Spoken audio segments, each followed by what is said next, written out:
कभी कभी जिंदगी हमें याद दिलाती है life is really too short. हम छोटी छोटी बातों को इतना दिल पर ले लेते हैं कि मुस्कुराना ही भूल जाते हैं। कल की टेंशन, कल की गलतियां और आने वाले कल का डर। संस्कृत में एक भाव है अनित्य, मतलब सब कुछ टेम्पररी है।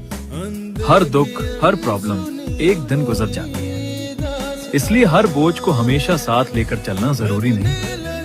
कभी कभी बस सांस